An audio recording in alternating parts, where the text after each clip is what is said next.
Cyber youth news में आपका स्वागत है, जहां हम लाते हैं उत्तराखंड की सबसे ताजा, रोचक और विश्वसनीय खबरें। Uttarakhand top 10 breaking news bulletin 17 मई 2025। मौसम का बदला मिजाज, येलो अलर्ट जारी।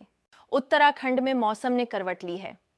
मैदानी जिलों में उमस भरी गर्मी से लोग परेशान हैं, जबकि पहाड़ी क्षेत्रों में गरज चमक के साथ बारिश की संभावना है। मौसम विभाग ने येलो अलर्ट जारी किया है, जिसमें तेज हवाओं और आंधी की चेतावनी दी गई है। चौकोरी में जल संकट, पर्यटन उद्योग पर असर। पिथौरागढ़ जिले के चौकोरी में जल संकट गहराता जा रहा है। स्थानीय होटलों और होमस्टे संचालकों को पानी की आपूर्ति के लिए महंगे टैंकरों पर निर्भर रहना पड़ रहा है, जिससे पर्यटन व्यवसाय प्रभावित हो रहा है। शराब दुकानों पर सख्ती, कई दुकानें स्थायी रूप से बंद। उत्तराखंड में आबकारी आयुक्त हरिचंद्र सेमवाल ने नई आबकारी नीति के तहत कुछ शराब दुकानों को स्थायी रूप से बंद करने का आदेश जारी किया है। इसका उद्देश्य सामाजिक और जनहित को ध्यान में रखते हुए संयमित शराब वितरण सुनिश्चित करना है।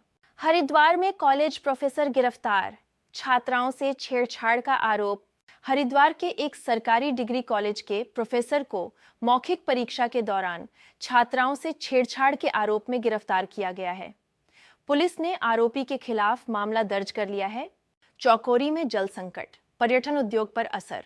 पिथौरागढ़ जिले के चौकोरी में जल संकट गहराता जा रहा है। स्थानीय होटलों और होमस्टे संचालकों को पानी की आपूर्ति के लिए महंगे टैंकरों पर निर्भर रहना पड़ रहा है, जिससे पर्यटन व्यवसाय प्रभावित हो रहा है। ऑपरेशन सिंदूर, उत्तराखंड कैबिनेट ने सेना और सरकार की सराहना की। मुख्यमंत्री पुष्कर सिंह धामी की अध्यक्षता में हुई कैबिनेट बैठक में ऑपरेशन सिंदूर की सफलता पर सेना और केंद्र सरकार की सराहना की गई है।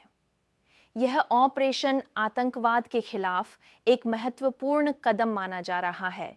चौकोरी में जल संकट, पर्यटन उद्योग पर असर।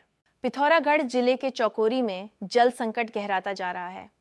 स्थानीय होटलों और होमस्टे संचालकों को पानी की आपूर्ति के लिए महंगे टैंकरों पर निर्भर रहना पड़ रहा है, जिससे पर्यटन व्यवसाय प्रभावित हो रहा है। चौकोरी में जल संकट, पर्यटन उद्योग पर असर। पिथौरागढ़ जिले के चौकोरी में जल संकट गहराता जा रहा है। स्थानीय होटलों और होमस्टे संचालकों को पानी की आपूर्ति के लिए महंगे टैंकरों पर निर्भर रहना पड़ रहा है, जिससे पर्यटन व्यवसाय प्रभावित हो रहा है।